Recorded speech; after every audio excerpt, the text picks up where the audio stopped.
सुप्रभात। ज्ञान विविधे चैनल में मैं रुक्मिणी शर्मा आप सबका स्वागत करती हूँ, अभिनंदन करती हूँ। कल की कक्षा में हमने कबीरदास जी की जो साखियाँ थी, कक्षा 12 की सरयू जो पुस्तक हिंदी साहित्य की पुस्तक है, उसमें प्रथम पाठ कबीरदास जी का है जो अपने पाठ्यक्रम में सम्मिलित है। उसमें हमने कबीरदास जी की कुछ साखियों का अध्ययन है वो कल की कक्षा में कर लिया था। उनके 2 पद है वो बचे हुए थे जिनका अध्ययन है वो आज की कक्षा में हम करते हैं। पहला पद आता है इसमें कि काहे रे नलिनी तू कुमलानी, तेरे ये नाली सरोवर पानी, जल में उत्पत्ति जल में वास, जल में नलिनी तोर निवास, ना तली तपती न ऊपरी आग, तोर हेत कहूँ कासनी लागी, कहे कबीर जी उदकी समान ते नहीं हुए हमारे जान। तो इसमें देखिए कबीरदास जी उन्होंने इस पद की व्याख्या है वो 2 आधारों पर की है। 2 आधार पर पहले इन्होंने कमलिनी के अर्थ में, यानी कमलिनी है नलिनी है कमली, ये उसके अर्थ में व्याख्या करते हैं। दूसरा करते हैं अपने आत्मा और परमात्मा के संबंध को जोड़ते हुए व्याख्या है वो करते हैं। तो दोनों व्याख्याएं हैं वो हम देखते हैं। पहले देखते हैं कमलिनी के अर्थ में देखते हैं कि काहे रे नलिनी, नलिनी यानी होता है कमलिनी, तो कुमलानी कि हे नलिनी हे कमलिनी तो पूरी तरह से जल में डूबी हुई है, तेरे ही नाली सरोवर पानी, नाली मतलब नाल या जड़, कि तेरी जो जड़ है, तेरी जो नाल है, कमल की जो नाल होती है वह पूरी तरह से जल में डूबी हुई है, फिर भी तू क्यों मुरझाई जा रही है? क्या कारण है कि तू पूरी तरह से जल में डूबी होने पर भी तू मुरझाई जा रही है? जल में उत्पत्ति जल में वास, जल में नलिनी तोर निवास, कि हे नलिनी हे कमलिनी कि तेरे उत्पत्ति तेरा जन्म तो इसी सरोवर के जल में हुआ है और जल में ही वास, और जल में ही तुझे निवास करना है, वास करना है, जल में ही तू बसती है और जल में तेरा निवास स्थान है, फिर तू क्यों मुरझाई जा रही है? तेरे मुरझाने का कारण है वो मेरे समझ में नहीं आ रहा है कि तेरी उत्पत्ति जल में हुई है, जल में ही तुझे रहना और एक दिन नष्ट होकर इस जल में ही तुझे डूब जाना है, विलीन हो जाना है, फिर तू काहे को क्यों है मुरझाई जा रही है, कमजोर होती जा रही है, स्थिर होती जा रही है? ना तली तपती न ऊपरी आग, हे कमलिनी ना तो तेरा जो सरोवर का तल है उसमें से कोई ताप आ रहा है और ना ही तेरे ऊपर से कोई आग बरस रही है, फिर भी तू क्यों मुरझाई जा रही है? अगर तेरा तल तपता या ऊपर से कोई अग्नि बरस रही होती तो समझ में आता कि तू मुरझा रही है, ताप के कारण मुरझा रही है, लेकिन न तो तेरे तल से ताप आ रहा है और न ही तेरे ऊपर से अग्नि की वर्षा हो रही है, तो तू किस कारण से मुरझाई जा रहा है? कबीर जी कहते हैं कि तोर हेत तुम कास नहीं लागी, तोर यानी कि तेरा हेत यानी होता स्नेह प्रेम या आसक्ति, कासनी यानी कहाँ से लागी, कि तुझे कहाँ से या किससे तुझे स्नेह हो गया है कि जिस कारण है तू मुरझा रही है? ऐसा लगता है कि तुझे या तो अपनी जड़ से प्रेम हो गया है, आसक्ति हो गई, या फिर अपने पत्तों से या फिर ऊपर खिले सुंदर पुष्प से तुझे आसक्ति हो गई है कि जिस कारण से तू इनसे बिछड़ने के भय से मुरझाई जा रही है, कमजोर होती जा रही है।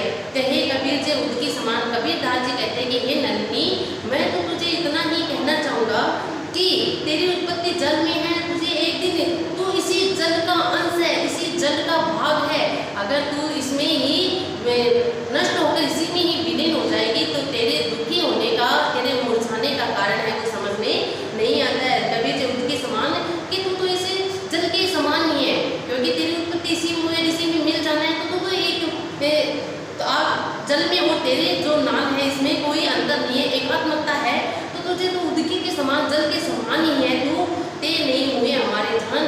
और तो अगर तेरे बात ये समझ में आ जाती है कि मैं तो इस जल का हिस्सा हूँ, जल में विलीन हो जाऊंगी, तो तू हुए यानी मरकर भी नहीं मरने वाले, ते नहीं हुए, नहीं मरते हैं हमारे जान। मेरी जानकारी से, मेरे हिसाब से कि जिसने ये मान लिया कि जिससे उत्पत्ति हुई है उसी में मुझे मिलना है, तो तेरे दुखी होने का, तेरे मुरझाने का, तेरे मरने का, तुझे नष्ट होने का दुख है वो नहीं होना चाहिए। ऐसा कबीरदास जी वो कमलिनी को समझा रहे हैं। अब ये एक अर्थ तो दिया कमलिनी के अर्थ में, दूसरा लेते हैं आत्मा और परमात्मा के संबंध में कहते हैं कबीरदास जी कि काहे रे नलिनी, नलिनी यहाँ जीव आत्मा जीवात्मा के लिए आता है कि हे जीवात्मा तू क्यों चिंतित हुए जा रही है, तू क्यों मुरझाई जा रही है, क्यों उदास रहती है? काहे रे नाली सरोवर पानी, कि तेरे अंदर तो एक क्षमता है कि तू अपने आप को ईश्वर प्रेम में डुबो भिगोकर रख सकती है। फिर तू हे जीवात्मा इस संसार में आकर इतना दुखी क्यों हो जाती है, जब तुझे ये पता है कि जल में उत्पत्ति, जल में वास, जल से मतलब सरोवर का जो जल है वो परमात्मा का प्रतीक है, परमात्मा के प्रतीक के रूप में है कि हे जीवात्मा तेरा तो उत्पत्ति, तेरा जन्म तो उसी परमात्मा रूपी जल से हुआ है। उस परमात्मा रूपी जो जल है उसी से तेरी जीवात्मा रूपी नलिनी है, तेरी उत्पत्ति तो उसी परमात्मा रूपी जल में हुई है, उसी में ही तेरा वास है, निवास है, और उसी में ही तुझे एक दिन से लौकिक संसारिक के शरीर को त्याग कर उसी में ही विलीन हो जाना है। इसलिए तू काहे को दुखी होती है, क्यों मुरझा रही है, क्यों इतनी चिंतित उदास रहती है जीवात्मा, तू क्यों इतने, और तेरा तो वास है उसी में। एक दिन तुझे मरकर इस शरीर को त्याग कर, इस संसार को त्याग कर, इस लौकिक संसार के भौतिक वस्तुओं को त्याग कर तुझे एक दिन उस परमात्मा में ही विलीन हो जाना है। इसलिए हे जीवात्मा तू यहाँ संसार में आकर दुखी मत हो। ना तली तपती न ऊपरी आग है जीवात्मा, ना तो तेरे तल में आग है, ताप तुझे मिल रहा है। त्रय ताप होते हैं, 3 प्रकार के ताप होते हैं, दैविक, दैहिक और भौतिक। वो आत्मा पर प्रभाव नहीं डालते हैं, वो तो केवल शरीर को तपाते हैं, शरीर को कष्ट देते हैं। तो हे आत्मा तू तो इस शरीर को त्याग देगी, इस शरीर को त्याग देगी और तेरी कभी मृत्यु नहीं होती है, तो अमर अजर अमर है, क्योंकि तुझे तो जिससे तेरा जन्म है उसी में जाके मिल जाना है।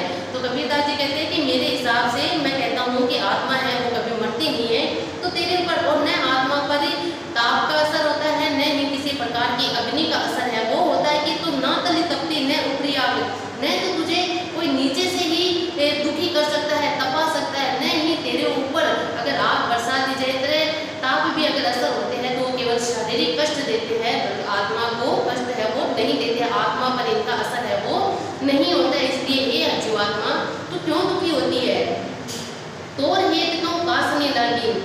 हे जीवात्मा मुझे ऐसा लगता है कि तू इस संसार में आकर, इस लौकिक संसार में, इस भौतिक संसार में आकर मुझे लगता है तुझे यहाँ की सांसारिक जो वस्तुएं हैं, भौतिक वस्तुएं हैं, इस संसार की मोह माया, प्रपंच, लोभ, लालच, आसक्ति, स्नेह, वासना, इन सब में तेरा मन है वो रम गया है।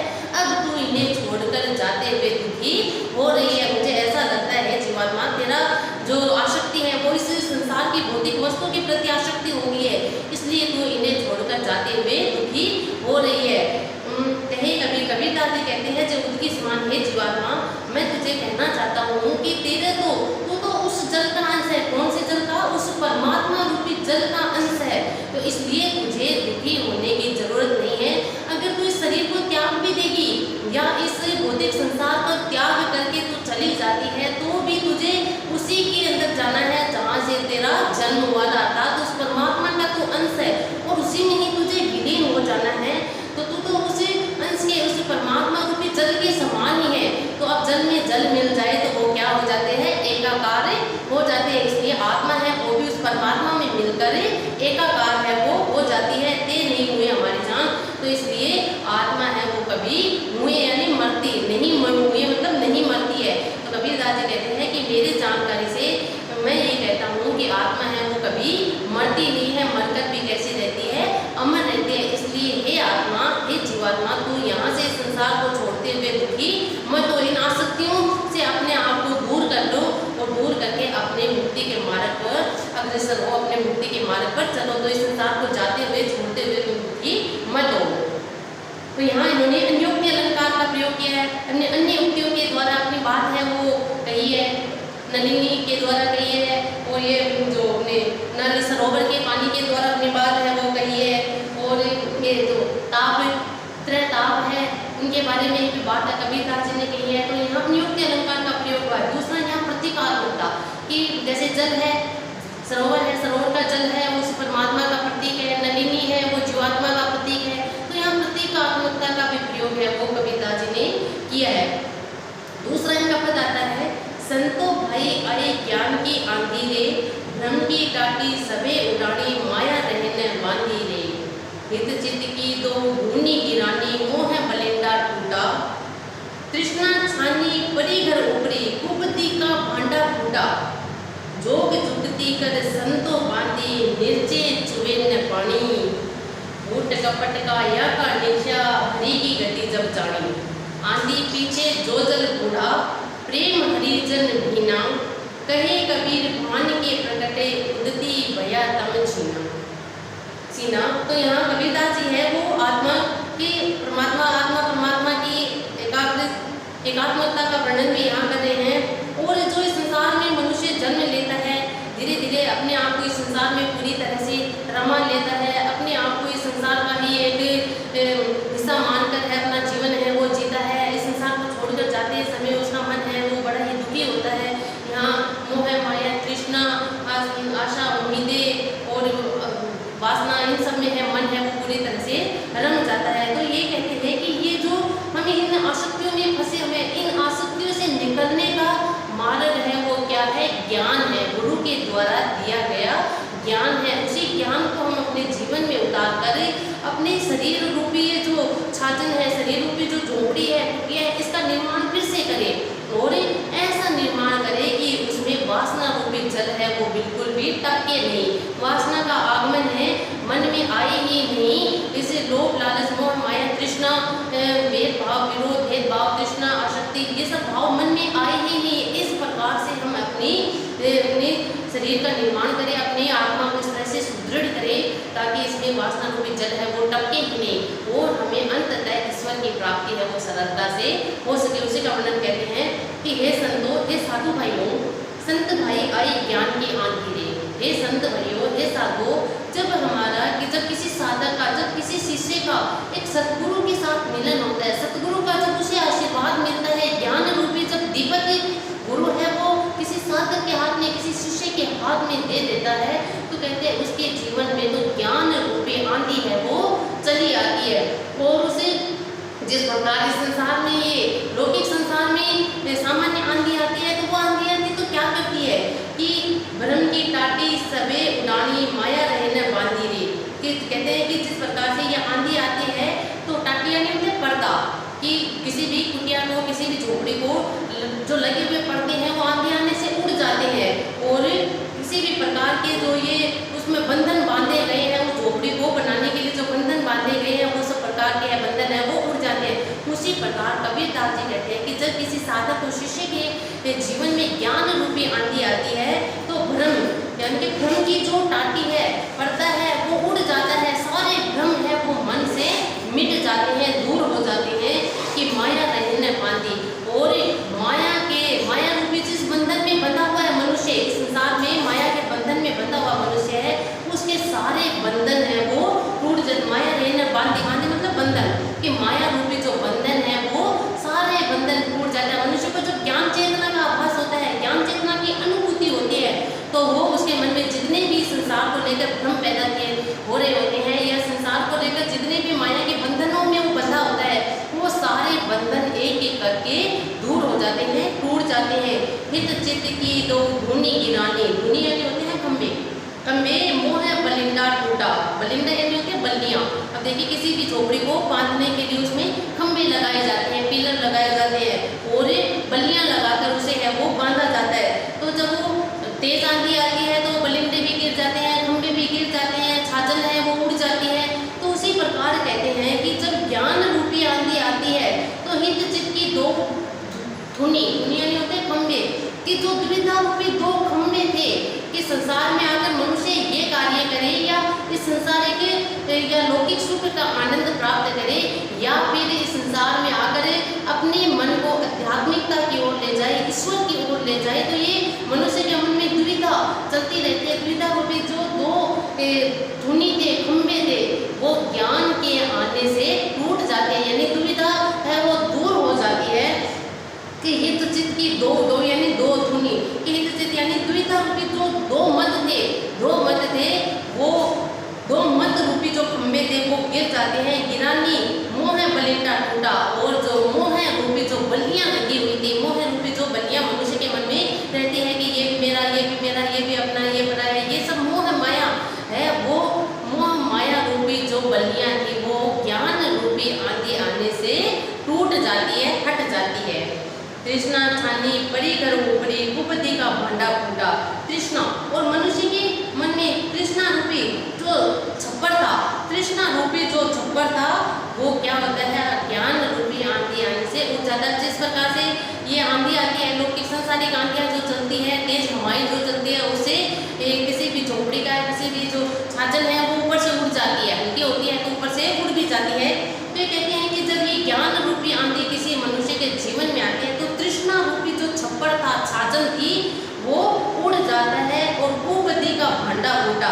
और जिस प्रकार आंधी आने से झोपड़ी में रखे हुए जो बर्तन होते हैं वो टूट जाते हैं, मिट्टी के बर्तन टूट जाते हैं, उसी प्रकार ज्ञान रूपी आंधी आने से साधक के मन में, शिष्य के मन में जो बुरे विचार, कुबुद्धि मतलब बुरे विचारों रूपी जो बर्तन थे वो एक एक करके टूट जाते हैं, अर्थात बुरे विचार है वो मन से पूरी तरह से दूर हो जाते हैं, निकल जाते हैं। जोग जुक्ति का संतो बांधी, अब पूरी तरह से जब ज्ञान की आंधी है जीवन में आ गई है, तृष्णा रूपी जो तृष्णा मोह माया रूपी बलिंडे थे सब टूट गए, मोह रूपी आसक्ति रूपी जो खंभे थे वो भी गिर गए हैं, टूट गए, कुबुद्धि बुरे विचारों रूपी बर्तन भी टूट गए हैं, और तृष्णा की छाजन थी वो भी उड़ जाती है, मन अर्थात मन एकदम निर्मल एकदम स्वच्छ हो जाता है। तब कहते हैं कबीरदास जी कि जोग जुक्ति का संतो बांधी निर्जु चुए न पानी, कि जो संत थे, जो साधु थे, उन्होंने फिर बड़ी योग तपस्या करके, योग जुक्ति मतलब योग तपस्या करके, योग साधना करके अपने आप को पूरी तरह से अध्यात्म से जोड़कर उन्होंने फिर से अपनी वो छाजन है, झोपड़ी है, वो फिर से बांधी, इस प्रकार की बांधी कि नीचे चुए न पानी, कि उसमें से बिल्कुल भी पानी नीचे, चुए यानी होता है टपकना, कि बिल्कुल भी पानी नहीं टपकता, अर्थात कौन सा पानी, वासना रूपी जो पानी है वो बिल्कुल भी नहीं चूता है, उसमें नहीं टपकता है। तो इस प्रकार से जोग जुक्ति कर ऐसी है वो इस शरीर रूपी छाजन को, झोपड़ी को फिर से है वो बांधा है।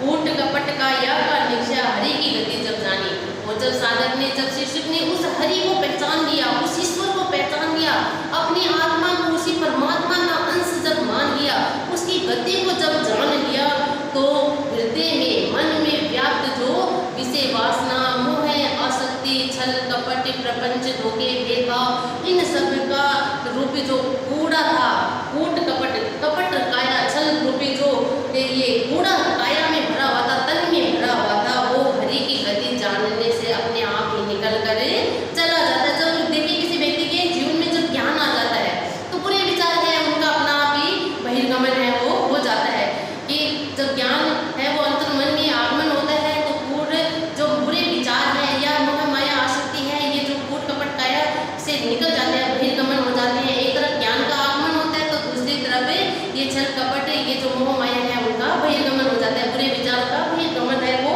हो जाता है। ये कहते हैं कूट कपट काया का निक्षा हरि की गति जब जानी, आंधी पीछे जो जल बूढ़ा प्रेम हरि जल पीना। बहुत अच्छी पंक्तियां हैं कबीर जी की यहाँ, कि आंधी जो ज्ञान रूपी आंधी आने से जब अब देखिए कपट अपने आप हट गए तो प्रेम अपने आप पैदा हो जाता है मन में। अब जब उस व्यक्ति के मन में कपट हो, छल भरा हुआ हो, धोखेबाजी हो, प्रपंच हो या माया मोह के बंधन में बंधा हुआ हो, उसे ही ये सारे बंधन है वो जकड़ते हैं, उसके मन में स्नेह प्रेम के भाव है वो पैदा नहीं होते, क्योंकि स्नेह प्रेम के लिए जगह ही नहीं बचती है मन में। और जब ये बाहर निकल जाते हैं तो जगह अपने आप हो जाती है, किसके लिए, प्रेम के लिए। वही बात कहते हैं कि ये जो ज्ञान रूपी आंधी आने के बाद जल बूढ़ा, बूढ़ा मतलब जो प्रेम रूपी या प्रेम भक्ति रूपी जो जल वर्षा, प्रेम हरिजन बिना, और एक सच्चा भक्त होता है, एक प्रेममय जो भक्त होता है, उस हरि के प्रेम में पूरी तरह से भीग जाता है, उनके अस्तित्व को पहचान लेता है। कहे कबीर भान दे प्रके उदित भया तम सीना। कबीरदास जी कहते हैं कि उसी प्रकार से, कि कबीरदास जी कहते हैं कि जिस प्रकार से भान लेने होता है सूर्य के उदय होने पर उदित भया तम सीना, तम यानी होता है अंधकार, सीना यानी कि दूर हो जाना, कि जिस प्रकार भानु के प्रकट होने पर, सूर्य के प्रकट होने पर अंधियारा है वो अपने आप दूर हो जाता है, उदित भया तम सीना, अंधियारा है वो दूर हो जाता है। उसी प्रकार ज्ञान रूपी आंधी आने पर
दिया है। सतगुरु ने क्या दिया है? ज्ञान रूपी दीपक है वो दिया है। ज्ञान रूपी जब साधक है वो चलता है तो आगे उसे सतगुरु मिलते हैं तो क्या देते हैं? ज्ञान रूपी दीपक हाथ में दे देते हैं। कबीर के अनुसार सतगुरु कैसे प्राप्त होता है? भगवान की कृपा, जब उस ईश्वर की कृपा होती है तब कहीं जाकर हमें सतगुरु मिलते हैं। ऐसे तो हमारे जीवन में है गुरु है वो बहुत आते हैं, कोई भी हमें अच्छी बात सिखाता है, कोई भी हमें अच्छा ज्ञान देता है तो गुरु के समान है, लेकिन एक सतगुरु की प्राप्ति होना उस ईश्वर की कृपा पर ही निर्भर होता है। कबीर दास ने किस प्रकार की आंधी आने की बात की है? अभी अभी हमने पढ़ा है कि ज्ञान रूपी आंधी है वो आती है। कबीर भक्ति काल की किसी काव्य धारा के प्रतिनिधि भक्त माने जाते हैं। तो मैंने कल भी बताया था कि भक्ति काल की दो जगह थी, सगुण और निर्गुण। अब सगुण में तो अपने जो सगुण साकार रूप को मानने वाले थे, निर्गुण है वो भी दो भागों में बटे थे, ज्ञानाश्रय और प्रेमाश्रय। तो कबीर दास जी निर्गुण धारा के ज्ञानाश्रय शाखा के कवि है, प्रतिनिधि कवि है वो माने जाते हैं। तो ज्ञानाश्रय निर्गुण धारा के कवि है वो माने जाते हैं। कबीर ने किसका चिंतन करने को कहा? कबीर ने कहा कि मनुष्य जीवन में मिला है तो हमें किसका चिंतन करना चाहिए? उस परम परमेश्वर ईश्वर का चिंतन है वो करना चाहिए। कबीर ने संसार को किसके फूल के समान बताया? कबीर ने बताया कि संसार है सेमल के फूल के समान है, जो पल भर में ही नष्ट होने वाला है, क्षण भंगुर है। संतो आई ज्ञान की आंधी रे में कौन सा अलंकार है? ज्ञान रूपी। अब ज्ञान चेतना पर आंधी का आरोप है, ज्ञान चेतना पर आंधी का आरोप है, तो यहाँ कौन सा अलंकार है? रूपक अलंकार है। कवि नेत्रों के भीतर किसके आने पर नेत्र बंद करना चाहता है? कवि उस प्रियतम परमात्मा के, उस प्रियतम परमात्मा के आंखों में बस जाने पर अपने नेत्र है वो बंद कर लेना चाहता है। क्यों बंद कर लेना चाहता है? क्योंकि वो कहता है कि मेरे आंखों में प्रियतम परमात्मा है, समा गए है, तो न तो मैं किसी और को देखना चाहता हूँ और न ही मैं उसे प्रियतम परमेश्वर को ही किसी और को देखने देना चाहता हूँ। कबीर के अनुसार मूर्ख का साथ क्यों नहीं करना चाहिए? कबीर दास से कहते हैं कि मूर्ख का साथ करके इस संसार सागर को पार नहीं किया जा सकता। जिस प्रकार एक सागर को, समुद्र को पार करने के लिए हमें नाव की आवश्यकता होती है, लोहे के सहारे संसार सागर को पार नहीं किया जा सकता क्योंकि लोहा है वो डुबो देता है। तो इसी प्रकार इस संसार में आकर मूर्ख का साथ करके इस संसार सागर को पार नहीं किया जा सकता है। मूर्ख व्यक्ति का साथ करते हैं तो वो हमेशा हमें पतन की ओर ही ले जाता है, हमें नीचे की ओर ले जाता है। जबकि हमें किसी ज्ञानी व्यक्ति का साथ करते हैं, किसी बुद्धिमान व्यक्ति का साथ करते हैं, बुद्धिजीवी व्यक्ति का साथ करते हैं, तो वो हमेशा हमें अग्रसर होने का, हमें आगे बढ़ने की ही प्रेरणा है वो देगा। तो इसलिए कभी ने कहा कि मूर्खों का साथ है वो कभी नहीं करना चाहिए क्योंकि वो हमें पतन की ओर ले जाने वाले होते हैं। हमें उसे आध्यात्मिकता से विमुख करके, उस ईश्वर से विमुख करके और दूर ले जाने वाले होते हैं, और इसलिए हमें मूर्खों का साथ है नहीं करना चाहिए। जीवात्मा किससे मिलने के लिए रात दिन तड़पती है? तो जीवात्मा है वो किसका अंश है? वो जीवात्मा उस परमात्मा का ही अंश है, और वो उस जीवात्मा रूपी जो नायिका है या जीवात्मा रूपी जो प्रेमिका है वो उस प्रियतम परमेश्वर से मिलने के लिए दिन रात तड़पती है, क्योंकि उसके बिना उसे एक पल भी संसार में विश्राम नहीं मिलता है, चैन नहीं मिलता है, इसलिए वो उसी में ही विलीन होना चाहती है। कबीर की दृष्टि में कौन लोग कभी नहीं मरते? जिसने इस संसार में आकर ज्ञान को प्राप्त कर लिया है, गुरु के बताए मार्ग पर चलने लग जाता है, और जिसने इस संसार में आकर अपने आप को जीवित होते हुए भी मरा हुआ मान लिया, या अपने आप को पूरी तरह से ये जान लिया कि मेरी उत्पत्ति किससे और मुझे किसमें जाकर विलीन होना है, मोह माया सबको छोड़कर उस ईश्वर का ही अंश अपने आप को मान लेना है, तो वो व्यक्ति कभी है वो मरते नहीं है। पठित दो के आधार पर गुरु के महत्व का वर्णन अपने शब्दों में कीजिए। निबंधात्मक प्रश्न है ये, पठित दो के आधार पर। तो मैंने जैसे पहले ही बताया कि कबीर दास जी के जीवन में है वो गुरु का बहुत ही महत्व रहा है। गुरु को उन्होंने सबसे उच्चतम शिखर पर है वो बिठाया है, उच्चतम शीर्ष पर है वो बिठाया। वो कहते हैं कि एक साधक के जीवन में, एक शिष्य के जीवन में, एक मनुष्य के जीवन में अगर सतगुरु का आगमन हो जाता है तो उसे उस परमेश्वर, उस परमात्मा से मिलने से कोई नहीं रोक सकता। एक गुरु ही ऐसा होता है जो अपने ज्ञान को बिना किसी स्वार्थ की भाव से, निस्वार्थ भाव से अपना ज्ञान है वो अपने शिष्य को देता है, और उसे एक इस मुक्ति का, इस संसार सागर से मुक्ति का मार्ग है वो बताता है। जब ये साधक है, शिष्य है, वो इस संसार में आकर विषय आसक्ति में डूबा हुआ रहता है, पूरी तरह से इस संसार में डूबा हुआ रहता है, तो एक गुरु ही ऐसा होता है जो उसे ज्ञान रूपी दीपक है उसके हाथ में देता है और उसे आगे का मार्ग है वो दिखाता है। तो गुरु का महत्व है वो बहुत ही कहता है। गुरु एक ऐसा इंसान है जो ईश्वर से भी मिलाने की क्षमता है वो साधक के मन में जल में उत्पत्ति, जल में वास, जल में नलिनी, दो निवास का मूल भाव लिखे। तो इसमें देखिए जल में उत्पत्ति, जल में वास की है। नलिनी तेरी उत्पत्ति तो जल में हुई है, तेरा तो जल ही जल में हुआ है, उसे तुझे इसी में निवास करना और इसी में विलीन हो जाना है, तो क्यों मुरझाई जा रही है, क्यों कुमलाई जा रही है ना। इसी प्रकार जीवात्मा के संबंध में कहते हैं कि जीवात्मा तेरी उत्पत्ति तो परमात्मा से हुई है, तो तू क्यों इतनी दुखी होती है, तुझे तो एक दिन इस संसार को, इस भौतिक संसार को, इस लौकिक संसार को छोड़कर है उसी में विलीन हो जाना है, तो तू क्यों मुरझाई जा रही है। तो यहाँ इन्होंने रूपक अलंकार का या प्रतीकों का प्रयोग के द्वारा भी है वो बताया, प्रतीकों का प्रयोग करते हुए, रूपक अलंकार का प्रयोग करते हुए कबीरदास जी ने बताया है। मासी गुड़ में घटी रही, पंख रही लपटाए, काली पीले से तने मीठे बोई माए। वो हम दोहे में निहित काव्य सौंदर्य को दर्ज कीजिए कि जिस प्रकार मक्खी है वो मीठे के लालच में अपने पंखों को गुड़ में पूरी तरह से गढ़ा देती है, फिर वो बार बार उससे कोशिश करती है लेकिन उससे छुटकारा नहीं पा सकते। उसी प्रकार इस संसार में मनुष्य आकर यहाँ भौतिक संसार में अपने आप को पूरी तरह से लीन कर लेता है, डुबो लेता है, मोह माया आसक्ति में पूरी तरह से लीन हो जाता है, और जब उसका अंत समय आता है तब वो सोचता है कि मैंने कुछ ईश्वर का भजन ही नहीं किया, मेरी मुक्ति कैसे होगी। उस समय वो चाहे कितनी भी कोशिश कर ले, अब उसका समय है वो निकल चुका होता है, बीत चुका होता है, और उसके पास कोई समय नहीं रहता है। ये तो इसका मूल भाव हुआ। और इसका काव्य सौंदर्य अगर देखा जाए तो यहाँ देखिए इन्होंने ताली पीटना और सिर ढूंढना मुहावरे के द्वारा है चमत्कार पैदा किया है कबीरदास जी ने। और यहाँ इन्होंने ये जो मक्खी है, गुड़ है, पंख है, इसके द्वारा जो रूपों का प्रतीकों का प्रयोग है वो किया, तो प्रतीकात्मक अलंकार भी है इसके द्वारा। और यहाँ अनुप्रास अलंकार का भी प्रयोग है वो किया गया है। तो मासी गुड़ में घटी रही, पंख रही, गह गह की आवर्ती होने से अनुप्रास अलंकार भी है।